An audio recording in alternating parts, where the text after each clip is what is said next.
주보 안쪽에 있습니다. 생명의 그루터기 한 주간 외울 말씀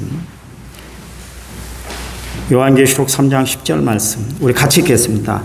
볼지어다 내가 문 밖에 서서 두드리노니 누구든지 내 음성을 듣고 문을 열면 내가 그에게로 들어가 그로 더불어 먹고 그는 나와 더불어 먹으리라. 아멘. 합심기도문으로 같이 읽습니다. 하나님 주님을 찬양하고 예배하게 하시니 감사합니다.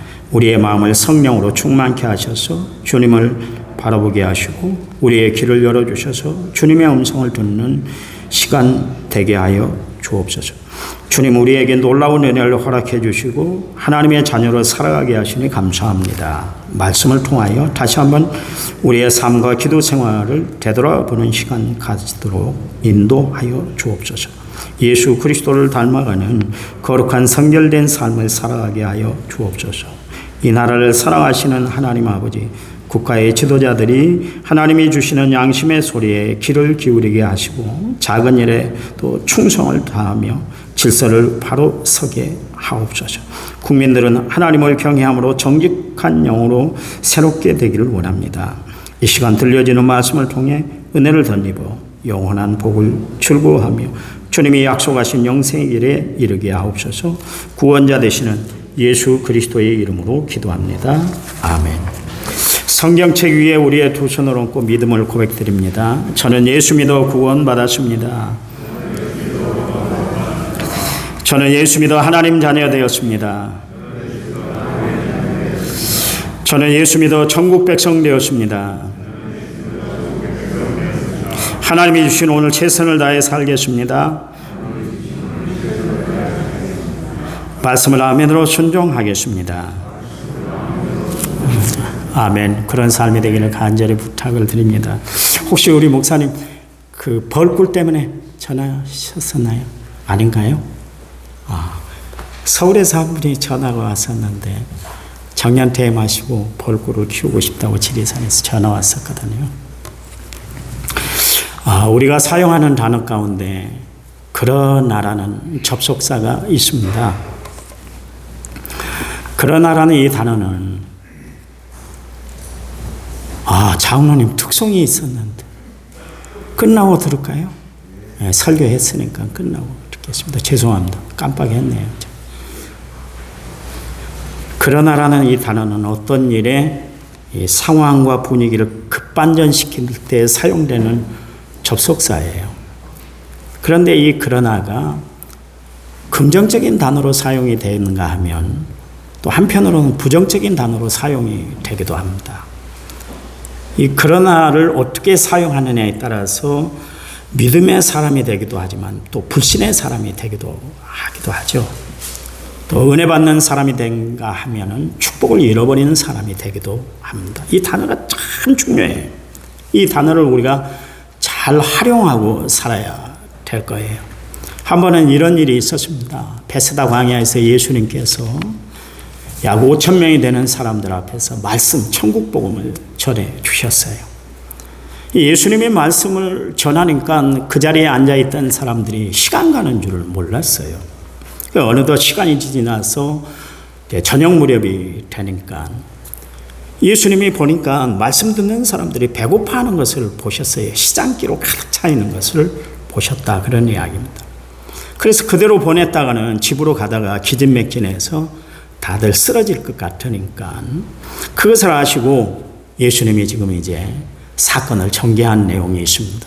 근데 예수님의 제자들이 얼마나 약삭빠졌던지 자기들로서는 이 많은 무리들을 어떻게 처리할 길이 없으니까 예수님 저들을 그냥 집으로 돌려보내시죠. 그런 이야기를 했습니다. 그랬더니 예수님이 뜬금없이 갑자기 빌립에게 내가 저들에게 먹을 것을 주어라. 그런 말씀을 하셨어요. 그 어부의 집이라는 뜻의 이 베세다는 빌립 그리고 안드레 그리고 베드로의 고향이기도 합니다. 그래서 성경에 보니까 예수님이 빌립이 어떻게 하실 것을 아시고 그런 미션을 던져주셨다. 그런 말씀을 건넸다. 그렇게 이야기를 하고 있습니다. 요한복음 6장 5절 6절 말씀에 예수께서 빌립에게 이르시되 우리가 어디서 떡을 사서 이 사람들을 먹이겠느냐 하시니 이렇게 말씀하시면 친히 어떻게 하실지를 아시고 빌립을 시험하고자 하십니다. 그러십니다.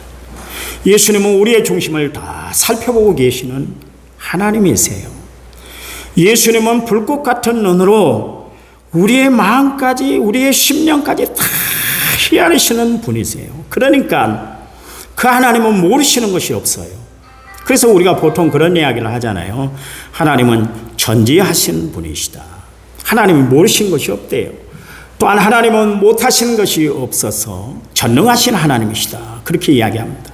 그래서 하나님을 우리가 표현할 때 하나님은 전지전능하신 하나님이시다. 영어로 Almighty God 그렇게 이야기합니다. 또 히브리어로는 엘샤다이 그렇게 이야기를 합니다. 하나님은 못하실 일이 없을 뿐만 아니라 또한 모르시는 것이 없으신 분이다. 그런 이야기입니다. 내가 어떤 마음을 품고 살아가고 있는가 하나님 다 아세요.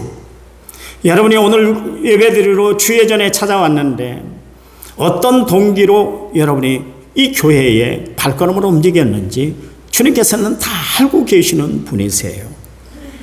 그러니까 예수님은 빌립이 지금 예수님이 던진 질문에 어떻게 반응할 것 다 아셔요. 몰라서 그런 질문을 하신 것이 아니라 아시고 그를 시험하고자 예수님이 문제를 딱 던졌던 것을 알 수가 있습니다. 그랬더니 현신을 감각에 뛰어나고 계산이 빠른 빌립답게 예수님 앞에 반응을 보여줍니다. 그게 요한복음 6장 7절 말씀인데 빌립이 대답하되 각 사람으로 조금씩 받게 할지라도 200데나리온의 떡이 부족하니이다. 그렇게 이야기합니다. 여러분 계산기를 두드린 것도 아니고 입구에 서서 사람들 한 명씩 들어올 때 카운터를 센 것도 아니었어요. 그런데도 불구하고 빌립은 얼마나 계산이 빠른 사람이었던지 금방 그것을 다 계산해냈어요. 5,000명에 딸려온 사람들 식구 2명씩만 해도 여러분 15,000명 되는 거 아닙니까? 거의 20,000명 되는 사람들이 지금 거기에 베세다 광야에 예수님 말씀을 듣기 위해서 모여 있었던 거예요. 그리고 나서 저들에게 들어갈 밥과 빵값을 계산해 보니까 최소 200데나리온이 든다는 것을 알았습니다. 그래서 예수님께 그대로 전했어요. 빌립이 예수님께 그대로 보고했던 것은 지금 이 상황에서 우리는 지금 대책이 없습니다. 그런 이야기예요. 방법이 없다는 거예요. 그들은 전능하신 하나님, 죽은 자를 살려내시는 그리고 각색 병든 자를 고치시는 능력의 하나님이 자신들과 함께하고 있다는 것에 대해서 전혀 생각하들 못하고 있었어요. 그들은 능력을 베푸시는 하나님을 바라본 것이 아니라 그들은 불가능한 현실만 바라보고 예수님께 현실에 있는 그대로 보고를 했다. 그런 이야기입니다. 그러니 방법이 없었던 것이죠. 여러분, 우리가 가끔 어려운 현실들을 만날 때 능력의 하나님, 권능의 하나님, 역사하신 하나님, 해결자 되시는 하나님을 바라보지 못하고 어려운 현실만 우리가 바라보고 살아갈 때가 참 많아요. 그러니까 문제풀이를 하지 못하고 문제의 해결함을 받지 못하고 살아갈 때가 얼마나 많은지 모르겠어요. 빌립은 자신의 고향인 이 벳세다에 대해서 누구보다도 잘 알고 있었기 때문에 그렇게 결론을 딱 내려버렸던 거예요. 가끔 우리가 안다는 것 때문에 하나님의 능력을 제한하고 살아갈 때가 참 많이 있습니다. 불신앙은 다른 거 아니에요. 나의 경험과 나의 지식으로 하나님의 능력을 믿지 못하고 살아가는 것, 그것이 불신앙이에요. 지금도 그렇지만 그 당시에 200데나리온이라는 돈은 작은 액수가 아닙니다. 1데나리온이 그 당시에 일일 노동자들이, 일용하는 노동자들이 하루에 일하고 받는 품삯 정도입니다. 그러니까 요즘 평균 품삯이 얼마입니까? 그저께 선거운동 하는데 13만 원씩 받았다 그래요. 운전하시는 분이 14면 20만 원 받았다 그래요. 요즘 일하는데 10만 원 주고 일꾼 부르기 어렵습니다. 거의 한 15만 원 될 거예요. 그러면 거의 3천만 원이 든다는 거예요. 그 5천 명을 다 먹이려면 5천만 원이 든다. 3천만 원이 든다. 빌립이 계산하니까 이거는 전혀 답이 나오질 않는 거예요. 그 큰 돈도 없지만 서로 돈이 있다 할지라도 이 베세라는 지역을 너무나 잘 알고 있는데 이 많은 사람들을 수용하는 식당이 없다는 것이죠. 그래서 빌립이 머리가 복잡해진 거예요. 그래서 내린 결론이 뭐냐면 하나님의 명령, 예수님이 내린 명령은 우리가 불가능합니다. 그렇게 결정을 내려버렸어요. 가끔 우리에게도 하나님이 우리의 믿음을 테스트하기 위해서 문제를 툭 던져둘 때가 있어요. 그런데 하나님이 그의 자녀들에게 내려준 시험은 하나님이 다 필요해서 내려준 시험들이에요. 여러분, 하나님이 주신 시험은 감당하라고 하나님이 우리에게 주신 것인 줄 아시기 바랍니다. 그러니까 하나님이 주시는 것은 우리가 끝까지 주님 부르시는 그날까지 잘 감당하고 나가야 되는 거예요. 그런데 빌립은 자신에게 내렸던 그 시험 때문에 온통 그가 시험 들고 말았습니다. 지금 예수님이 빌립에게 원하는 것은 사람이 몇 명이고 저들에게 들어갈 식대가 얼마나 들어갈 것인가, 이것 지금 하나님이 아시고자, 예수님이 아시고자 그에게 시험 문제를 낸 게 아니잖아요. 가끔 우리는 하나님께 미션을 받을 때 지금 내가 있는 형편, 지금 내가 처한 그 상황들을 구구절절 하나님 앞에 그렇게 아랠 때가 있습니다. 여러분, 하나님이 우리의 신세 타령이나 들으려고 내게 미션 주고 명령 주시는 것이 아니에요. 하나님이 모세를 호렙산 가시떨기 나무 아래로 부르셨잖아요.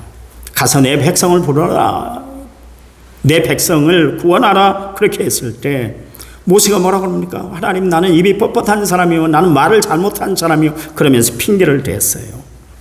여러분, 하나님이 모세를 부를 때 지금 입이 뻣뻣하다는 거, 그 이야기 듣고 싶어서 그에게 명령을 내리셨던 것이 아니요, 기도원을 부르실 때 하나님이 큰 용사여 그렇게 불렀잖아요.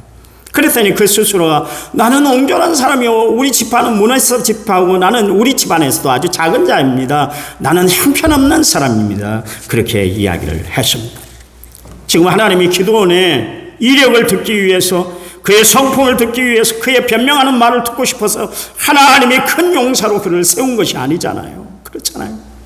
성도 여러분, 하나님이 우리를 부르실 때는 신상 파악이 다 된 상태에서 하나님이 나를 부르신 줄 믿으시기 바랍니다.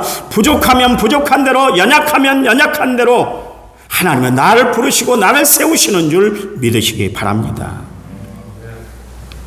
예수를 갈망하기를 원했던 여리고성 세리장이었던 삭개오가 있습니다. 예수님이 그를 부르시기 위해서 어디로 가셨어요? 삭개오가 올라갔던 돌 무화과 나무 밑으로 가셨어요. 그래서 그의 이름을 불러줬습니다. 그때 삭개오 마음이 얼마나 충격을 받았겠어요. 생각을 해보세요. 아니, 사전에 통성명한 것도 아니었고 초면인 상태인데, 그런데 예수님이 삭개오야 이름을 불러준 거예요. 이름을 불렀다, 삭개오의 이름을 불렀다는 것은 삭개오에 대한 신상 파악을 예수님이 다 해버렸다, 그런 이야기예요. 그가 어떤 인간이라는 거 다 알고 있었다, 그런 이야기예요. 그가 돈의 욕심에 쩌들어 살아가는 사람이라는 것을 알았어요. 그리고 세상 사람들로부터 손가락질 당하고 무시당하고 소외당하고 있다, 그래서 마음이 참 복잡한 사람이라는 것을 다 알고 삭개오를 불렀어요. 얼마나 은혜가 됐을게요. 아니, 예수님이 내 이름을 불러주고 계셔. 자칫 삭개오가 돌 무화과 나무에서 미끄러질 뻔했을 거예요. 얼마나 감동이 됐겠어요. 그때 삭개오가 잘한 것이 뭡니까? 예수님을 바로 영접했다는 사실입니다. 주저하지는 않았어요. 그리고 예수님이 이런 말씀을 하셨어요. 오늘 내 집에 내가 머물러야 되겠다. 내 집에 내가 신방 가야 되겠다. 그런 이야기를 했어요. 그랬더니 삭개오가 잘한 것이 뭡니까? 주님 오세요. 그랬어요. 주님, 내 집은 누추하고요, 저는 패역한 사람인데 어떻게 저 같은 사람을 상종합니까? 안 돼요. 그랬다면 그는 예수님을 만나는 축복은 누렸을지 모르지만 구원의 축복, 영생의 축복은 누리질 못했을 거예요. 한갓 평범한 사람에 불과했을 겁니다. 가끔 우리가 하나님께로부터 소명을 받을 때 나의 형편, 나의 처지를 가지고 하나님께 병명거리로 그렇게 아랠 때가 종종 있습니다. 하나님은 나이가 지금 처해 있는 처지와 상황을 몰라서 나를 부르시고 택한 것이 아니란 사실을 우리는 분명히 아셔야 될 줄 믿습니다. 그냥 하나님이 부르시면 주님, 이사야 선지자처럼 주님 내가 여기 있으니 나를 써주세요. 그렇게 담대하고 당당한 반응을 보이고 살아가는 오늘 예배에 참여하는 모든 성도들이 되시기 바랍니다. 되시기 바랍니다. 분명 빌립은 현실적이고 계산적이고 아주 이해타산적인 사람이요. 이런 사람들이 세상을 살아갈 때 잘 살아갑니다. 왜냐하면 요리요리 잘 피하고 이것저것 받아들일 거 잘 받아들이니까. 그런데 하나님께서는 이렇게 철저히 계산적인 사람, 머리 굴리고 사는 사람은 하나님이 싫어하세요. 한 번은 예수님이 제자들에게 이런 말씀을 하셨죠. 너희들은 뱀같이 지혜롭고 비둘기같이 순결해야 된다. 그 말씀은 하나님이 우리에게 원하시는 것이 있는데 그것은 머리 회전이 빠른 사람이 아니라 진실한 사람이 되라는 그런 말씀이에요. 여러분, 하나님이 찾는 사람이 있어요. 그 사람은 어떤 사람인가? 아까 우리 권사님이 기도할 때 그렇게 기도한 것처럼 진실함을 마음에 담고 살아가는 사람, 진실함이 삶에 표현되어 살아가는 사람, 하나님이 이런 사람을 찾으세요. 그래서 시편 15편 2절 말씀에 하나님이 찾는 사람에 대해서 말씀하는데 정직하게 행하며 공의를 실천하며 그 마음에 진실을 말하는 사람이다. 그렇게 이야기를 합니다. 또 예레미야서 5장 1절 말씀에 너희는 예루살렘 거리로 빨리 다니며 그 넓은 거리에서 찾아보고 알라. 너희가 말을 정의를 행하며 진리를 구하는 사람을 한 사람이라도 찾으면 내가 이 성을 멸하지 않을 것이다. 그렇게 말씀을 하셨어요. 하나님이 찾는 사람은 구인 광고를 냈는데 그거는 정직하고 진실하고 정의를 행하는 사람이다. 그런 이야기예요. 여러분, 바리새인들 보세요. 얼마나 계율적으로 살았습니까? 얼마나 철저한 사람들인지 몰라요. 요즘 이런 사람들이 교회 생활을 하면 당장 장로 시켜줄걸요. 그런데 그들은 예수님께 책망을 받았습니다. 호된 욕을 들었어요. 이 독사의 새끼들아, 임박한 진노를 피할 수 없다. 회칠한 무덤아. 별 이야기를 다 하셨어요. 왜 그랬을까요? 그들은 진실을 놓고 살았기 때문에, 진실과는 상관없이 살았기 때문에 그렇습니다. 여러분, 진심이란 건 뭡니까? 성경은 그것을 어떻게 표현하고 있는가? 마음을 다하고 뜻을 다하고 성품을 다하여 하나님을 사랑하는 것이 정말 진실한 것이다. 진심이다. 그렇게 이야기합니다. 여러분, 이 시간 나는 하나님 앞에 정말 진심을 다해 살아가고 있는가? 세상 살아가면서 나는 하나님 앞에 부끄러울 것이 없이 그렇게 정말 하나님이 원하는 거룩한 성도의 삶을 살아가고 있는가? 마지막 때 하나님이 나에게 희망을 걸도록 내가 그렇게 살아가고 있는가? 다시 한번 우리 자신을 살피고 살아가는 성도들이 되어야 할 줄 믿습니다. 이제 베세다 왕에서 일어난 사건, 등장인물 중에 두 번째 인물이 등장하는데요. 빌립이 나타났고 이번에는 두 번째 베드로의 형제 안드레가 나타났습니다. 요한복음 6장 8절 말씀에 제자 중 하나 곧 시몬 베드로의 형제 안드레가 예수께 여짜오되 그랬습니다. 이 안드레는 열심히 사람들 사이에 다니면서 부지런히 떡을 구했습니다. 마침내 안드레가 어린아이의 도시락을 하나 구해왔습니다. 어린아이 도시락이야. 거기 보니까 물고기 5마리, 보리떡 2개가 전부였습니다. 보리떡 5개, 물고기 2마리였습니다. 어린아이로부터 안드레가 그 도시락을 건네받긴 했지만 그의 마음이 흡족하지 않았어요. 탐탁지 않았다. 그런 이야기입니다. 그래서 예수님께 이런 이야기를 했습니다. 요한복음 6장 9절 말씀, 여기 한 아이가 있어 보리떡 5개와 물고기 2마리를 가지고 있나이다. 그러나 드디어 이제 그러나라는 단어가 나와요. 서두에 제가 말씀드렸던 그러나, 그것이 이 많은 사람들에게 얼마나 되겠사옵나이까 그랬어요. 그러나 여기 안드레가 사용한 그러나는 불신앙적인 그러나입니다. 불신앙이 담긴 단어예요. 하나님의 능력, 하나님의 역사, 하나님이 하실 일에 대한 믿음이 전혀 없는 상태에서 그러나 이것이 뭐가 되겠습니까? 이것이 얼마나 되겠습니까? 이것이 어떻게 사람들의 시장길을 풀어주겠습니까? 그러나요. 그러나 빌립도 그렇고 안드레도 그렇고 그들의 믿음은 하나님이 원하시는 믿음이 아니었어요. 이 사건이 왜 마가복음 9장에 보면 귀신들이 한번 발작하면 온몸이 안방인 줄 알고 그걸 구분하지 못하고 땅에 뒹굴기도 하고 물불을 가리지 않고 들어가 버리고 입에서는 막 배거품을 품듯이 막 품어내고 이를 바득바득 갈고 그 아픈 아이를 데리고 사는 부모의 이야기가 나오고 있습니다. 그런 아이를 가지고 있는 부모의 마음이 얼마나 아프겠어요. 제가 이야기했잖아요. 여의도 한강병원에 우리나라에서 제일로 그 당시에 제가 서울에 있을 때 전도사로 있을 때 그 병원이 우리나라에서 최고로 이 뇌 수술을 잘하는 뇌계통의 전문가가 있는 병원이라 전국적으로 다 와요. 우리 지영이가 아플 때 그분을 만났어요. 어디서 오셨어요? 그랬더니 대구에서 오셨대요. 좋다는 그 병원은 다 다녀보고 좋다는 약재는 다 구해서 먹여봤는데도 안 듣더래요.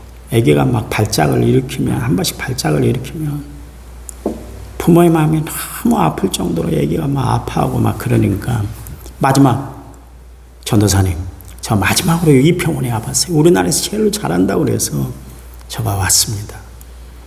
그 아이를 살려보려고요. 정상적으로 키워보려고 제가 안 한 짓이 없어요. 그런 이야기를 하더라고요. 그러니 그런 자식을 둔 부모의 마음이 얼마나 아팠겠어요. 오늘 예수님 앞에 나왔던 그 아이의 아버지도 마찬가지로 그런 마음을 가지고 예수님 앞에 나왔단 말이에요. 그런데 마침 예수님 베드로와 야고보와 안드레를 데리고 변화산상에 그날 출타를 하신 중이었어요. 부재 중이었어요. 그러니까 나머지 9명의 제자들이 그 아이를 고쳐보려고 백방으로 힘을 써봤어요. 그런데 문제가 생겼습니다. 제자들이 그 아이를 고치려고 노력을 했는데 고치기는커녕 발작이 더 심해진 거예요. 그렇게 전전긍긍하고 있을 때 마침 예수님이 내려오셨어요. 난리도 이런 난리가 없었어요. 바리새인들을 비롯해서 사람들의 구경거리가 돼서 비웃음거리가 되고 있었습니다. 예수님이 그래서 그 아이의 부모를 불렀어요. 그리고 어떻게 된 상황인지 그 아이의 상태에 대해서 예수님 물으셨어요. 그랬더니 마가복음 9장 18절에 귀신이 어디서든지 그를 잡으면 거꾸러져 거품을 흘리며 이를 갈며 그리고 파리해지는지라 내가 선생님의 제자들에게 내쫓아달라 하였으나 그들이 능히 하지 못하더이다 그러십니다. 제자들이 고치지 못한 것 때문에 잔뜩 불만에 쌓여 있었던 거예요. 해위에 쌓여 있었던 거예요. 그래서 예수님에게 퉁명스럽게 그렇게 받아쳐서 이야기를 한 거예요. 기분 나쁘다는 거예요. 기분 나쁘다. 예수님이 다시 물었어요. 그러면 이 아이가 언제부터 그랬느냐? 어릴 적부터 계속 이 증세로 시달려 왔습니다. 그러면서 계속 대화가 오갔습니다. 그리고 마가복음 9장 22절 말씀에 귀신을 그를 죽이려고 불과 물에 자주 던졌나이다. 그러나 무엇을 하실 수 있으시거든 우리를 불쌍히 여기서 도와주소서 그러십니다. 여기도 보니까 아이의 아버지가 그러나 그러십니다. 제자들에게 잔뜩 실망한 아이의 아버지가 예수님께 도움을 요청하고 있는데 그러나 무엇을 할 수 있거든 그 말은 예수님이 꼭 고쳐줄 것이라는 확신이 없어서 그런 이야기예요. 이 아이의 아버지의 믿음도 안드레처럼 그런 아이의 믿음이었습니다. 그러자 예수님이 그 말씀을 듣고 뭐라 그랬어요? 마가복음 9장 24절 말씀에 예수께서 이르시되 할 수 있거든 무슨 말이냐 믿는 자에게는 능하지 못할 일이 없느니라 그러셨잖아요. 그리고 마가복음 9장 24절 말씀에 보니까 곧 그의 아버지가 소리를 질러 이르되 내가 믿나이다 나의 믿음 없는 것을 도와주소서 하더라 그러십니다. 예수님이 그 아이의 아버지의 그런 아이의 부정적인 믿음이 아니라 분명히 고쳐주실 것을 믿습니다. 그 믿음을 보시고 그 아이의 병을 고쳐주셨다 그런 이야기예요. 여러분 하나님은 우리가 그러나 이 안드레나 이 아이의 아버지처럼 그러나 그런 불신앙적인 부정적인 그런 믿음의 그러나가 아니라 확실한 믿음, 확고한 믿음, 분명한 믿음, 진실한 믿음을 하나님은 우리에게 요구하시는 줄 믿으시기 바랍니다. 민수기서 11장에 보시면 광야 생활 중에 있던 이스라엘 백성들이 먹거리 문제 때문에 막 불평이 안 되니 하늘을 찔렀어요. 그냥 안 되니까 그냥 지도자인 모세에게 막 대들었어요. 그러니까 모세가 하나님 앞에 기도했죠. 그러니까 하나님께서 응답을 주셨는데, 야, 내가 고기를 줄게. 너의 코에서 고기 냄새가 날 정도로 내가 한 달 동안 고기를 줄 거야. 그런 이야기를 했어요. 모세가 하나님, 지금 보행하고 있는 사람이 60만 명, 도합 한 200만 명 되는데 아니 한 달 동안 어떻게 고기를 먹여요? 어디서 소머리를 해오실 거예요? 양머리를 해오실 거예요? 아니 그런 말씀을 하세요. 그랬어요. 천하의 모세가. 여기 하나님의 말씀에 모세가, 그 믿음이 좋았던 모세가 불신앙적인 그런 아이의 믿음을 보이고 말하십니다. 그러니까 하나님이 말씀하시잖아요. 뭐라 그래요? 모세야, 내 손이, 하나님의 손이 짧아졌느냐? 그런 이야기를 하고 있습니다. 여러분, 우리가 전능하신 하나님의 능력, 그 하나님의 손길을 보지 못하면 우리의 신앙이 그런 아이의 불신앙으로 빠져들 수 있다. 그런 이야기예요. 만약 안드레가 그 아이의 도시락을 받아가지고 예수님 앞에 나와서, 예수님, 아이의 도시락입니다. 그러나 예수님이 도시락을 받으면 역사될 줄 믿습니다. 오늘 식사 문제가 다 해결될 줄 믿습니다. 그랬다면 얼마나 좋았겠어요. 그거는 100점짜리 신앙인 거예요. 그의 믿음, 그의 신앙이 얼마나 빛났겠어요. 우리들 가운데 안드레와 같은 그러나 이 신앙 때문에 하나님의 축복, 하나님의 은혜, 하나님의 역사를 더 이상 누리지 못하고 살아간다면 우리는 참으로 불행한 신앙생활을 하고 있는 거예요. 그런데 성경에는 이와 반대로 그러나의 참 신앙을 표현하고 살았던 사람들이 소개되고 있습니다. 다니엘의 세 친구 사드락, 메삭, 아벳느고예요. 바벨론 나라의 느부갓네살 왕 때문에 결국 이상한 그 왕의 공포가 내려졌습니다.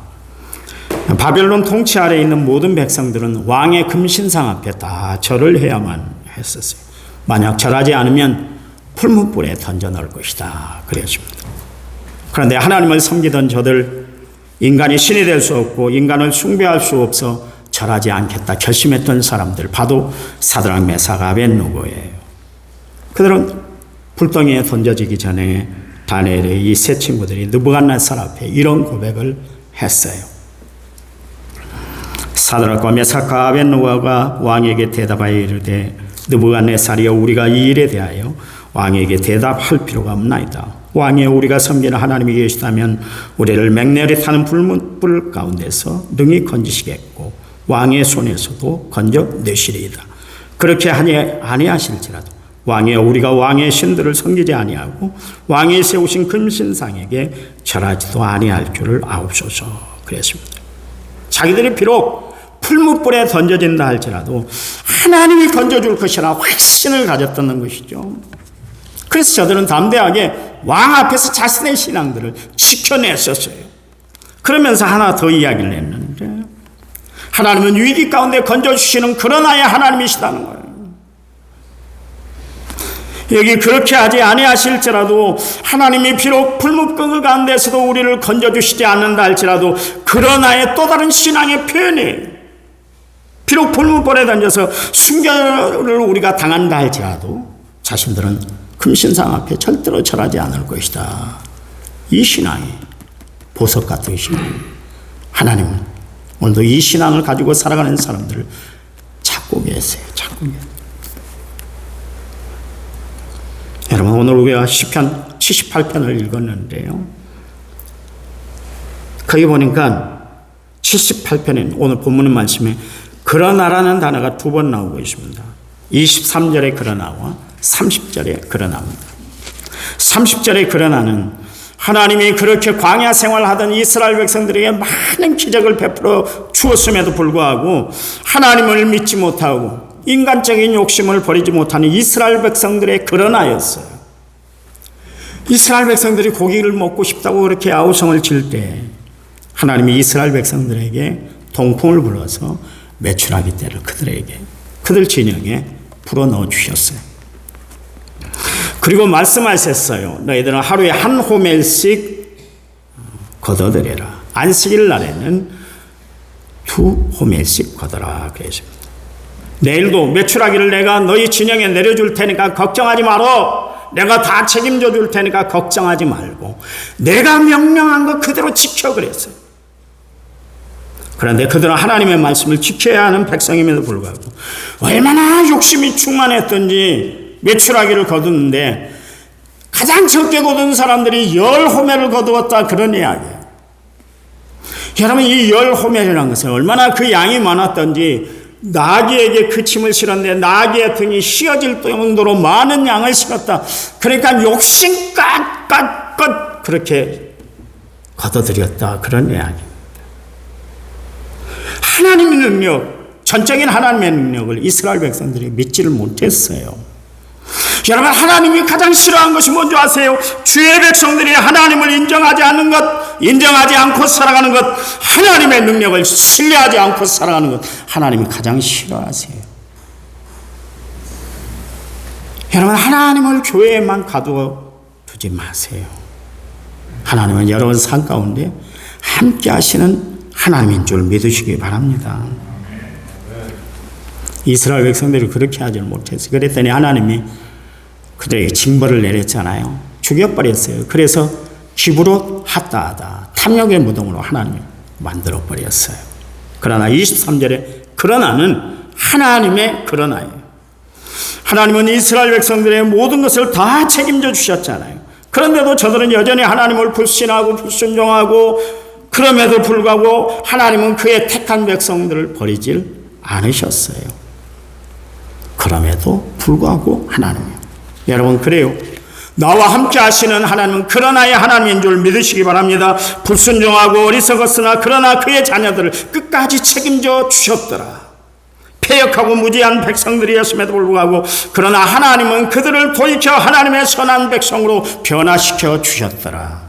여전히 하나님의 뜻을 이해하지 못하고 엉뚱한 생각과 행동을 했던 제자들이었으나 그러나 그들에게 성령이 임하게 하셔서 세상이 감당할 수 없는 세상을 변화시키는 주의 일꾼으로 사용하셨더라. 여러분, 우리가 전에는 예수를 모르고 살았던 사람이요, 그러나 내가 하나님의 손에 붙들리자 말씀의 사람 거듭난 주의 백성들로 우리가 변화되었잖아요. 우리는 그러나의 하나님 때문에 행복하고 기쁨이 넘치고 감사가 넘치는 삶을 살아가고 있습니다. 그렇다면 우리도 하나님께 그러나의 믿음의 신앙을 보이고 살아가는 성도들이 되시기를 간절한 마음으로 부탁을 드립니다. 하나님, 감사해요. 그럼에도 불구하고 그러나 하나님은 우리를 끝까지 사랑하신 줄 믿습니다. 여전히 부족하고 연약함에도 불구하고 그러나 하나님께서는 나에게 또한 축복을 베풀어 주실 줄 믿습니다. 예수님의 이름으로 기도해 줍니다. 아멘.